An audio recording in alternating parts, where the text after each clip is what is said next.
Assalamualaikum warahmatullahi wabarakatuh. Selamat malam waktu US dan pagi waktu Indonesia. Apa kabar teman-teman semua? Semoga semua sehat-sehat saja. Selamat datang di channel Bapak Zaman Now dalam segmen Ngobrol Santai. Teman ngobrol kita kali ini adalah wanita muda asal Kalimantan Barat atau tepatnya Pontianak dan sempat mendapatkan beasiswa hingga sampai di Houston, Texas, dan disinilah kita berkenalan. Dwi Sasta Kanaya, bener ya? Iya Pak, Apa kabar Dwi? baik Pak, Alhamdulillah sehat. Kita udah lama banget mau aturnya ya. Akhirnya Iya bener. kita, saya pribadi ngegangguin Dwi nih pagi-pagi. Enggak Pak, ini kebetulan Minggu. kan weekend, hari Minggu. Weekend ya. Jadi nggak kemana-mana juga. Oh oke. Jadi Dwi juga boleh cerita sedikit untuk teman-teman. Ini sekarang ini domisilinya di mana dan kesibukannya apa nih? Halo, selamat pagi waktu Indonesia, selamat malam untuk waktu Houston, waktu Amerika Serikat. Selamat datang di channel Bapak Zaman Now. Jadi di sini saya tinggal di Kota Pontianak di Provinsi Kalimantan Barat. Ya, jadi Kota Pontianak itu ibu kota dari Provinsi Kalimantan Barat, Indonesia. Gitu. Oke. Sekarang semenjak pulang kemarin langsung balik lagi ke kerjaan yang sebelumnya. Oke. Terus juga sibuk balik lagi ngurus non-profit organization juga. Kayak gitu. I see. Terus kalau Dwi itu biasanya dua maksudnya. Ini Dwi anak kedua nih ya? Yes, benar Pak. Dwi itu kan diambil dari bahasa Sanskerta ya, artinya dua gitu. Karena saya anak kedua di keluarga. Oke. Gitu. Dan Dwi ini emang lahir dan besar di Pontianak ya? Dari TK sampai kuliah? Nggak kemana nih ya? Jadi lahir di sini, kemudian bapak ibu sempat merantau pergi-pergi kan karena orang tua juga asalnya bukan dari sini ya. Jadi dua-duanya juga perantau gitu Pak ke Pontianak. Jadi gitu lahir, beberapa anaknya ada yang lahir di sini, kemudian sempat ke kota lain juga, tapi kemudian balik lagi ke sini gitu. Oke. Jadi sampai kuliah ya? Ya, sampai kuliah kemarin di sini. Tempat kuliah di mana tuh, Dwi? Jadi kalau di Pontianak di sini ada universitas negeri namanya Universitas Tanjung Pura. Jadi saya kuliah di situ Pak. Ambil major apa tuh? Kebetulan ngambilnya di KIP, jadi Fakultas Keguruan dan Ilmu Pendidikan. Oh, itu Ya. nanti akan kita bahas bahwa memang itu akan bersinggungan dengan karirnya Dwi ke depan nih ya. Yes, benar. Terus terus majornya ngambil pendidikan bahasa Inggris. Wow, oke. Ya makanya di waktu, nah itu juga berkaitan kita pertama kali ketemu tuh di Houston dan Dwi itu emang baru pertama kali dengar, emang bahasa Inggrisnya oke banget lah.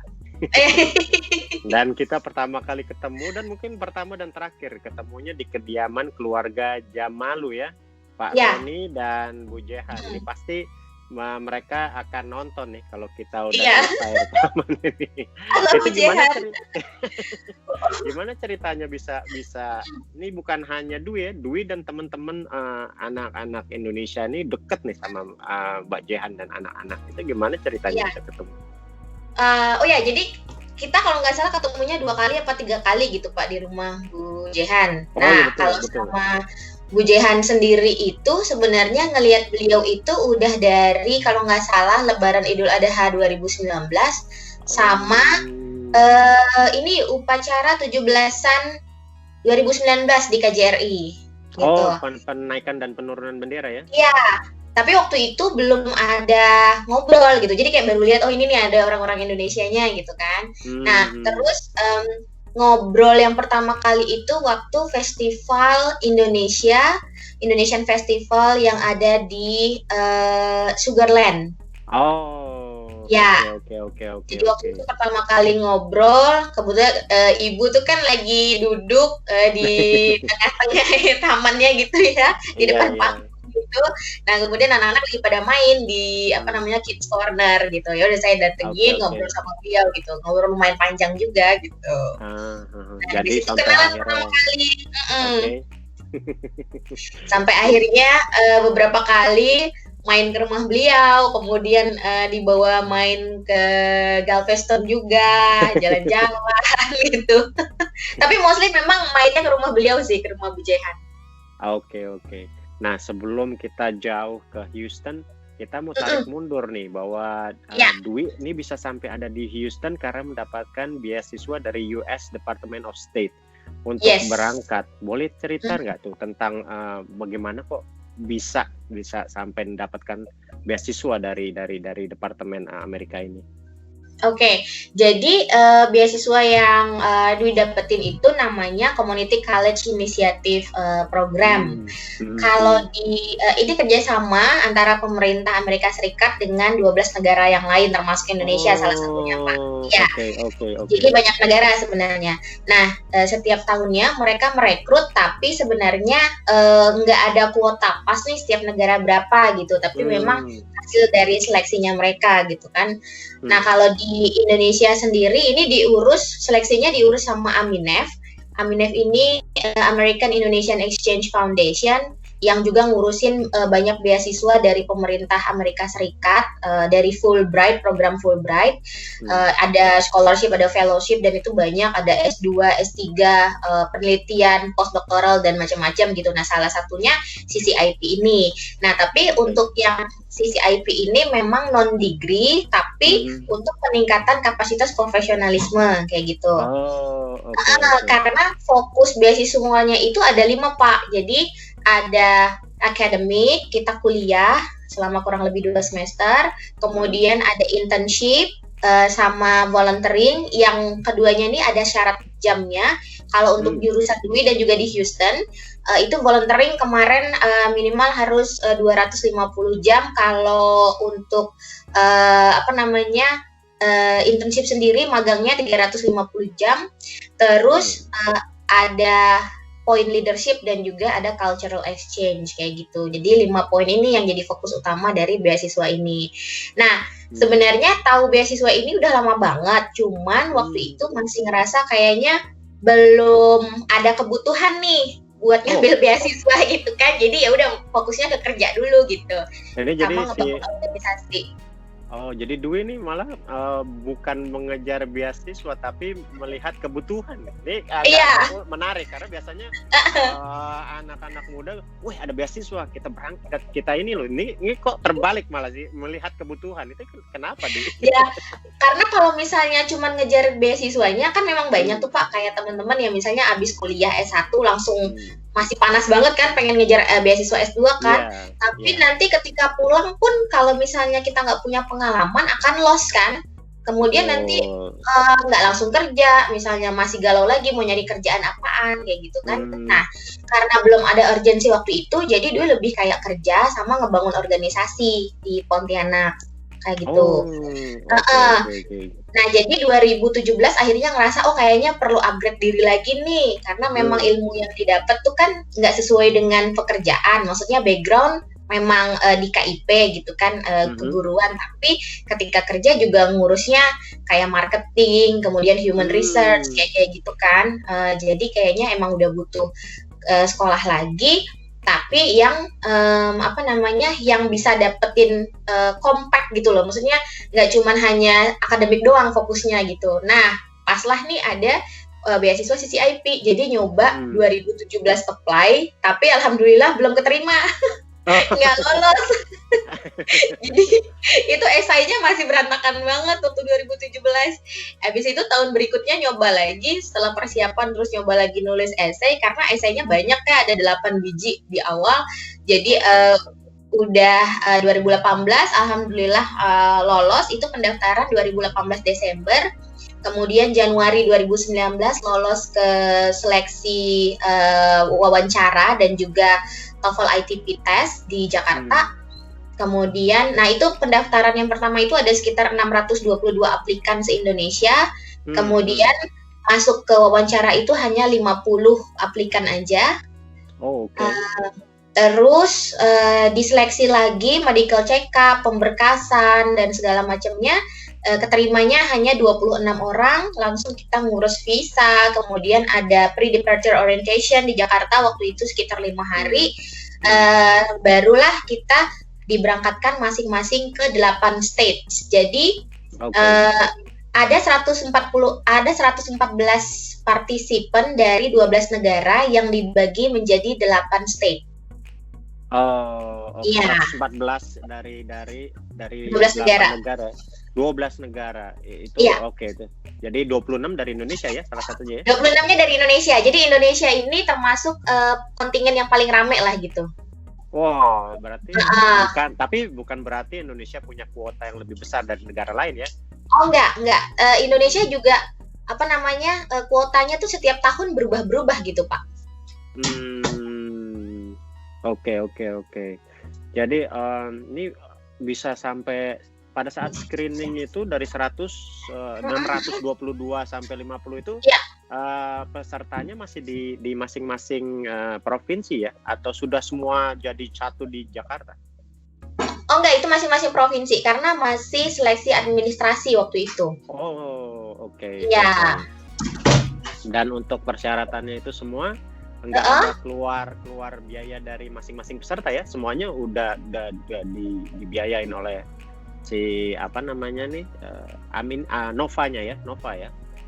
Nova ini kebetulan konsorsium yang ngurus beasiswa dan juga programnya di US gitu. Tapi untuk pembiayaannya langsung dari USA Department of State gitu. Oke. Jadi akhirnya Dwi dan 4 teman lainnya ditempatkan di Houston, Texas ya.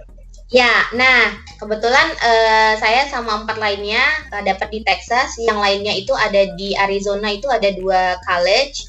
Kemudian ada di Massachusetts itu di Boston. Kemudian ada di Florida, Orlando. Terus ada juga yang di Virginia. Virginia itu ada 2. Satunya di Annandale, satunya di Alexandria. Kayak gitu. Oke, ini ada juga stage-nya di Chicago, di Glen Ellyn. Oh, di Glen Ellyn. Jadi untuk Dwi ini pengalaman ke Amerika ini yang pertama tuh sebelumnya sudah pernah? Baru pertama kali, Pak. Baru pertama ya? Baru pertama kali. Kita ada something in common. Berarti pertama kali datang di Amerika adalah di Houston ya? Iya, benar. Benar. itu saya seperti kembali flashback ya, Pak ya. 2011. Ya inilah Houston ini adalah tempat yang pertama sampai sekarang. Iya, saya belum pindah-pindah. Tetap di sini. Jadi, ya, Houston ya. Untuk Dwi sendiri apa first impression setelah berangkat dari Indonesia? Apakah memang Houston itu seperti gambaran Dwi, inilah kota di Amerika? Jadi waktu pertama kali dapat email jadi selected peserta yang terpilih gitu Pak ya. Jadi langsung ada email itu sama kampusnya gitu. Jadi di Houston Community College di kota Houston, Texas. Nah itu langsung googling gitu, langsung nyari tahu. Pernah dengar Houston tapi nggak pernah ada gambaran nih kayak gimana kota Houston gitu. Jadi di situ dijelasin kalau Houston itu adalah the most diverse city in the USA, and then the fourth largest city in the USA gitu. Jadi kayak wow, excited juga gitu Pak. Karena kalau udah diverse kan berarti bisa ketemu banyak international people juga kan di situ kan. Betul. Nah kemudian langsung lah nyari informasi juga gimana orang-orang Indonesianya di sana juga gitu. Jadi kayak lebih nyari informasi tentang Houstonnya. Terus ketika nyampe juga ya ekspektasinya sama dengan gambaran dari deskripsi Houston itu seperti apa, dan juga foto-foto kan ngelihat sophisticatednya kota Houston kayak gimana gitu kan, dengan gedung-gedungnya dan segala macam gitu. Kalau compare dengan my hometown kan emang jauh banget gitu. Pontianak dengan Jakarta aja jauh beda gitu kan. Pontianak masih kota kecil kayak gitu kan. Jadi kayak wah, excited gitu. Nah, tadi Dwi juga menyinggung tentang komunitas Indonesia. Waktu pertama kali datang ke Houston, siapa yang pertama kali Dwi kontak first contact untuk dengan komunitas Indonesia di Houston? Oke. Pertama kali langsung nyari kontak person ke KJRI karena mau melaporkan diri kan, jadi karena tahu bakal tinggal kurang lebih setahun, jadi kayak ini kayaknya emang harus ngelaporin diri gitu. Jadi dapat kontak Bu Romana waktu itu, dan Bu Romana langsung ngarahin ke Bu Feni yang di bagian konsuler kayak gitu kan.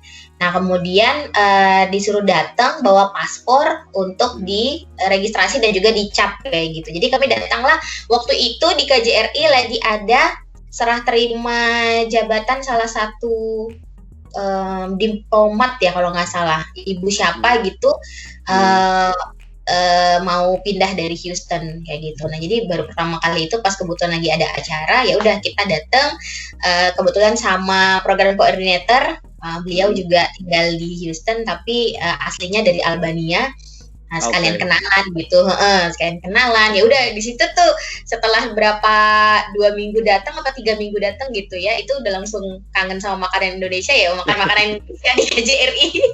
Oh, langsung makanan dekat. Terus? Iya, di KJRI untuk laporan. Kemudian Idul Adha ya, Idul Adha. Tapi sebelum Idul Adha itu nyoba nyari kontak, jadi ceritanya pengen cari kayak pengajian ya, yang Muslim gitu kan.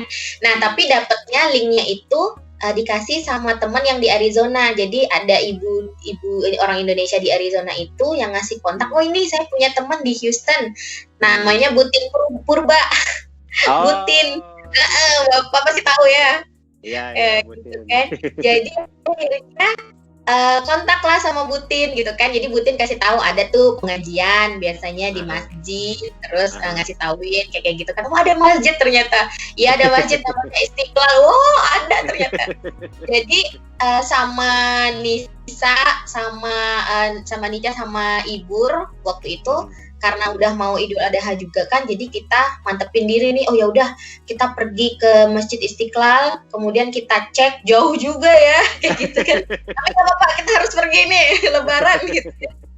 Nah jadi itu komunitas kedua yang kita datengin tuh pada saat Idul Adha tuh di Masjid Istiqlal itu gitu. Subuh-subuh kita udah turun masih gelap-gelap gitu biar nggak telat.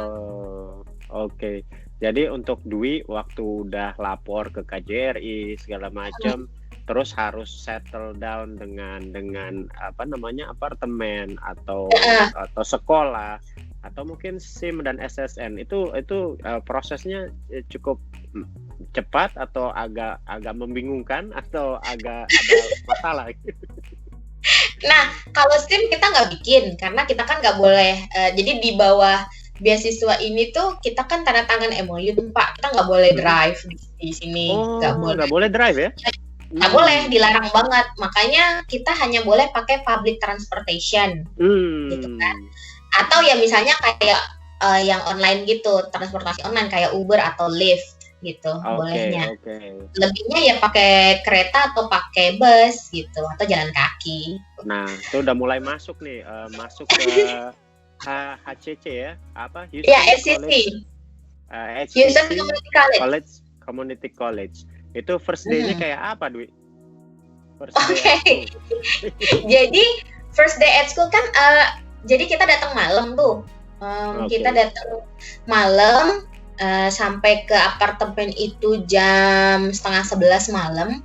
Terus besok paginya, siangnya, pagi masih rahat. Kemudian siangnya kita langsung dibawa ke Bank of America, bikin akun bank di situ. Nah, kemudian hari Selasanya itu baru kita first day ke kampus untuk pendaftaran jurusan dan segala macam. Nah, tapi kita 16 orang kan ada di Houston kan, dari 8 negara, 16 orang yang dapat di HCC. Jadi kita diajarin naik bus langsung sama program koordinator. Berapa jauh itu naik busnya? Jadi HCC itu kan sebenarnya dia punya banyak kampus. Nah, yang di dekat apartemen itu ada dekat West Loop kampus itu. Tapi 11 menit jalan kaki. Nah, cuman itu bukan kampus pusat. Jadi kayak akademik rektoratnya nggak di situ. Rektoratnya ada di ada di dekat Midtown dekat Midtown. Gitu kan, dekat jalur kereta api itu. Nah, jadi kita ke sana sekitar 30 menit naik 1 kali bus. Nah, jadi ramean lah, kita kan diajarin sama program koordinator kita namanya Odeta. Jadi Odeta ini umurnya udah kayak ibu sih gitu ya. Mungkin udah 50 gitu. Jadi beliau ajarin kita naik bus ke bus stopnya sampai ke kampus. Akhirnya kita ngurus pendaftaran, jadi kayak memang benar-benar kita diajarin mandiri gitu. Oke. Kayak gitu pendaftaran dan segala macamnya. Nah, excited juga gitu kan, karena baru pertama kali masuk ke kampus, senang gitu kan, langsung ngelihat kampusnya gede gitu kan, terus punya juga.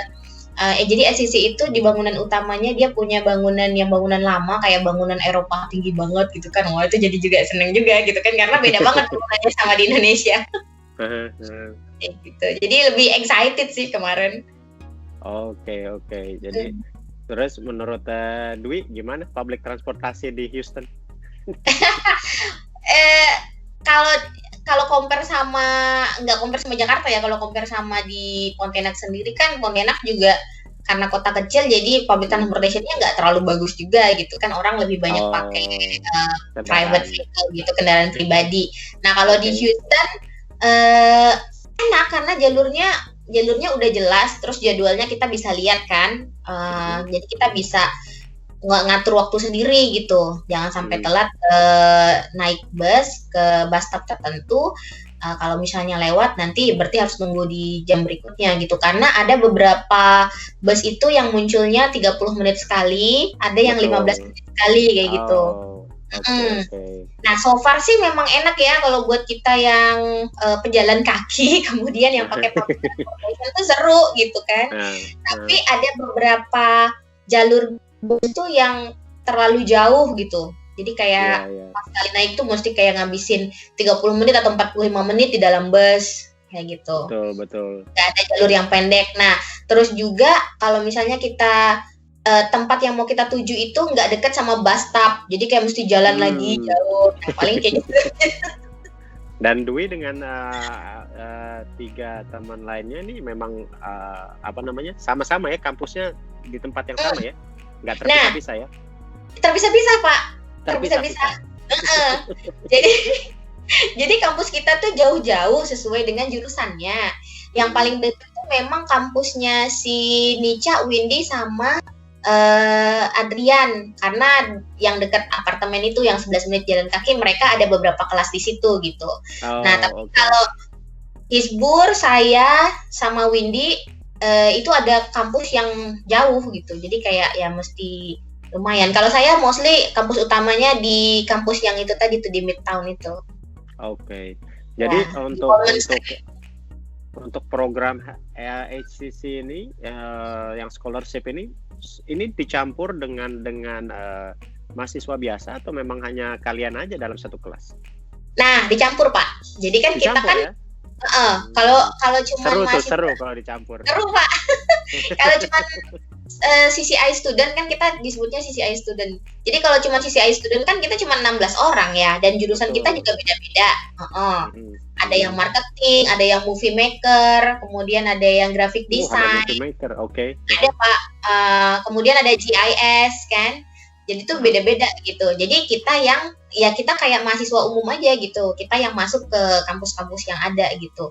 Nah, enaknya juga akhirnya kita bisa komunikasi sama Native American, terus sama teman-teman internasional juga kan, sama teman-teman yang dari negara lain tuh banyak banget yang sampai akhirnya bisa kenal dan bisa tahu ada nama negara itu gitu.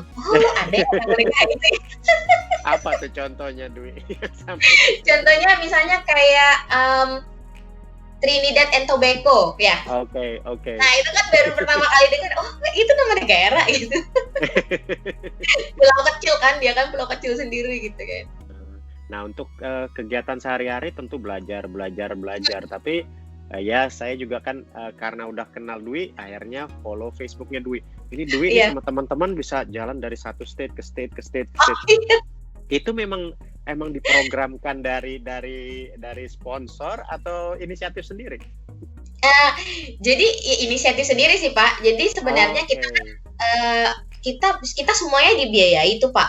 Jadi mulai dari tuition fee, kemudian visa sebelum keberangkatan, kemudian asuransi kesehatan sama kecelakaan, apartemen, uang buku, semuanya dibiayai. Nah, tapi yang kita pegang, yang dikasih cash ke kita, dikasih cek kemudian kita cashkan itu uang makan gitu.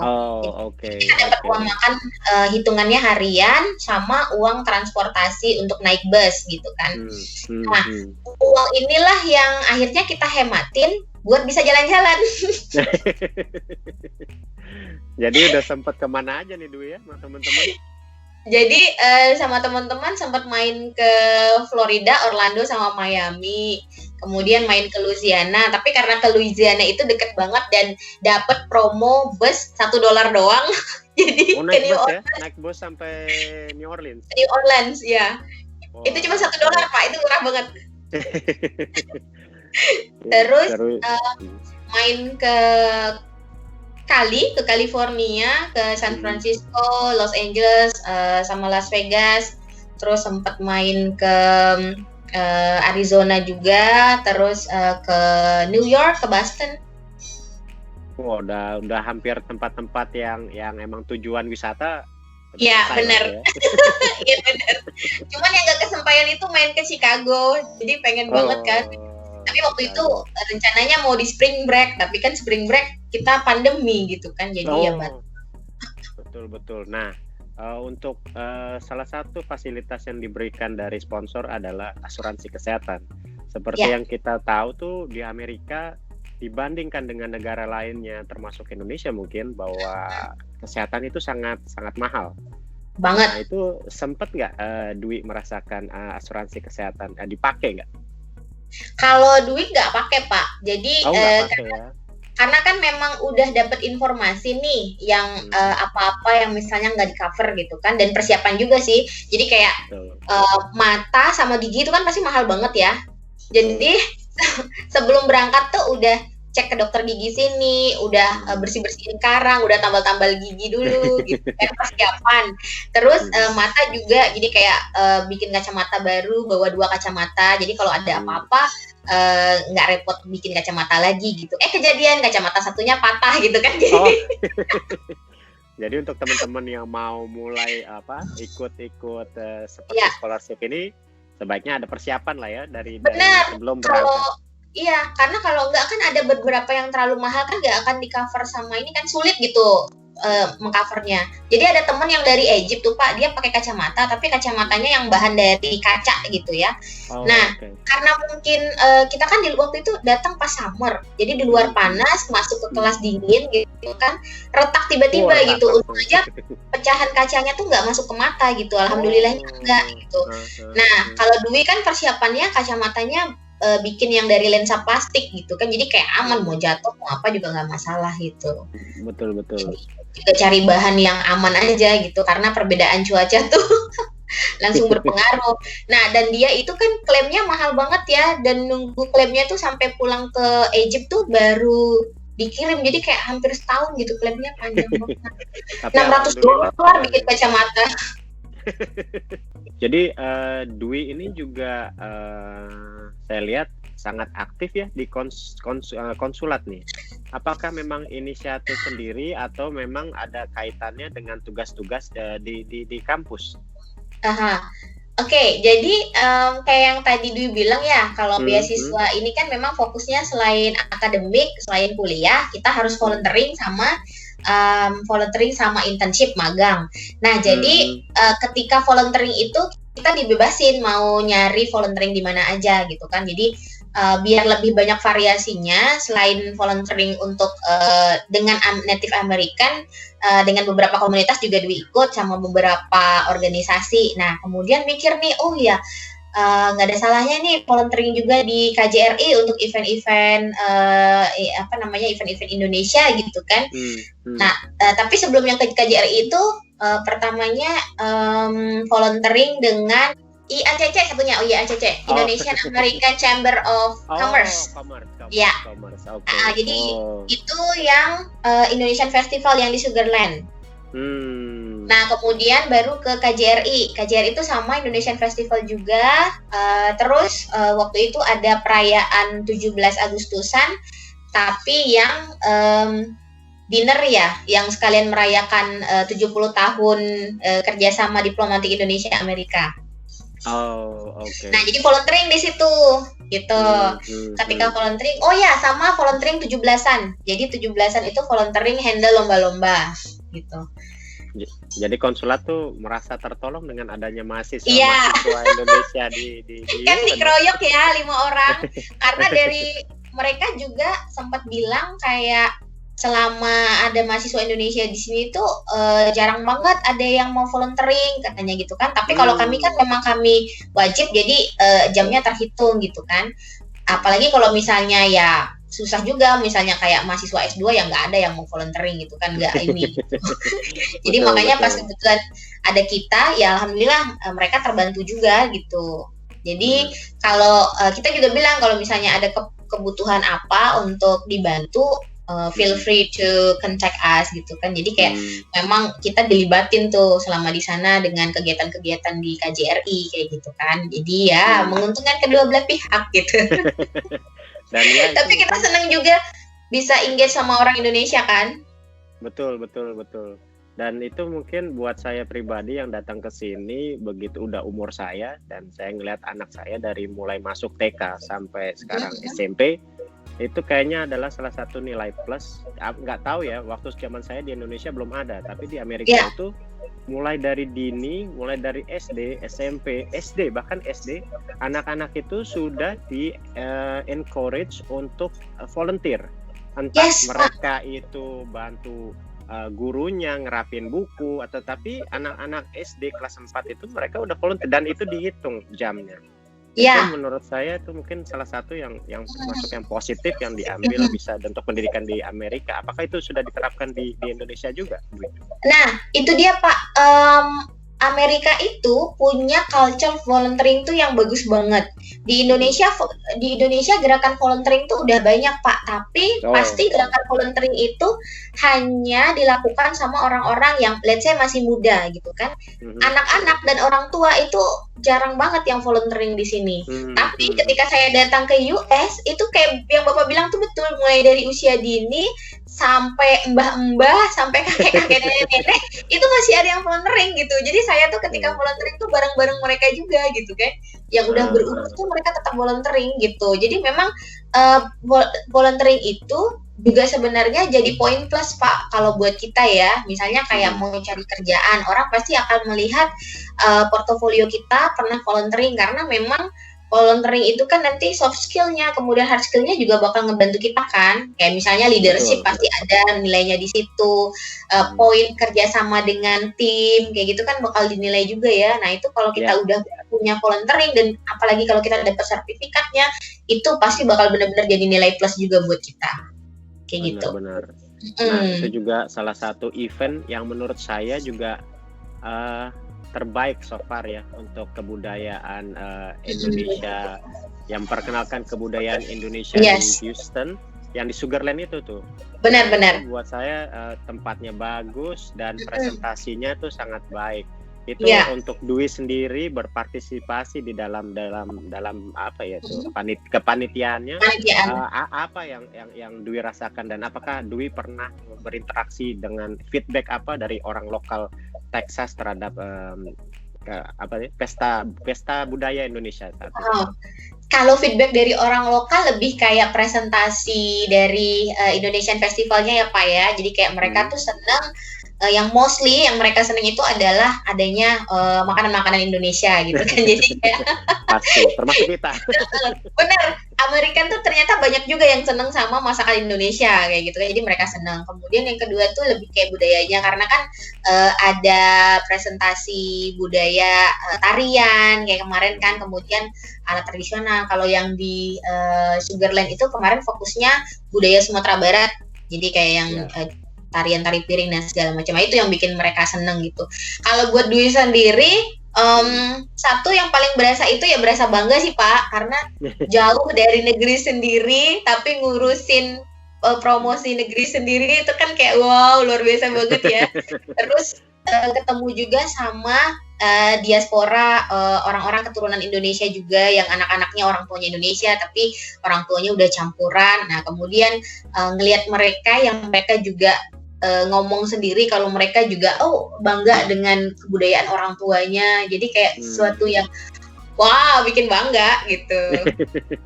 Jadi untuk generasi-generasi sudah campur itu ternyata ya mereka masih menghargai roots-nya ya.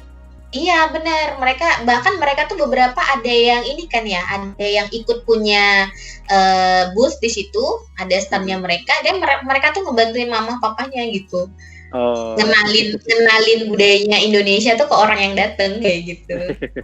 Keren. Nah, ini Dwi ini datang dari negara Indonesia yang mayoritas Muslim, dan Dwi menggunakan hijab dan banyak cap dari mungkin orang-orang yang banyak di Indonesia, seperti juga teman-teman saya di Indonesia mengatakan lu di Amerika yang bebas dan cap what is it apa itu namanya, teroris yang Islamofobia dan segala macam. Islamofobia itu bagaimana? Nah untuk si Dwi sendiri bagaimana? Apa ada pernah berinteraksi dan mendapatkan hal yang tidak enak karena kita dari mayoritas Muslim country? Nah, respon dari orang-orang sekitar sama keluarga juga sama Pak, kayak gitu kan. Kenapa sih harus ke Amerika gitu kan? Kan bahaya di sana gitu. Terutama yang Muslim kayak gitu kan. Tapi alhamdulillah Pak ya semenjak sebelum berangkat sampai datang juga yang minta lindungannya sama Allah aja kan gitu. Ya, jadi ketika nyampe ke sana alhamdulillah sama sekali nggak pernah dapet threat ancaman yang berkaitan dengan Islam, yang berkaitan dengan hijab. Demi kemana-mana kan ke kampus itu juga sendirian ya, naik bus, berinteraksi dengan orang, nggak pernah ada sama sekali yang mocking dan segala macam tuh nggak pernah terjadi sama sekali. Dan alhamdulillah kalau mau sholat itu kayaknya dipermudah aja gitu. Kayak misalnya satu kali pernah mau sholat di Starbucks, tinggal tanya sama waitersnya boleh nggak sholat di situ. Oh boleh katanya, ya udah sholat di situ. Terus waktu pernah ke Miami juga mau sholat di Burger King waktu itu kan, waitersnya habis nyapu, terus saya bilang boleh nggak saya sholat di situ. Oh boleh katanya gitu. Jadi udah tinggal gelar saja doang sholat gitu. Jadi alhamdulillah kemudahan mau sholat dimanapun tuh bisa gitu, dan nggak pernah juga terancam gitu. Dengan hijab dan segala macam. Alhamdulillah banget. Jadi kayak yang orang lihat di TV, ya nggak semuanya kayak gitu. Tetap ada orang-orang yang bisa menerima kita. Dan Dwi ngerasa karena Houston ini kan juga tadi the most diverse city gitu kan ya. Jadi kayaknya paparan mereka terhadap Muslim itu juga lumayan sering gitu kan. Jadi kayak luar biasa kayaknya.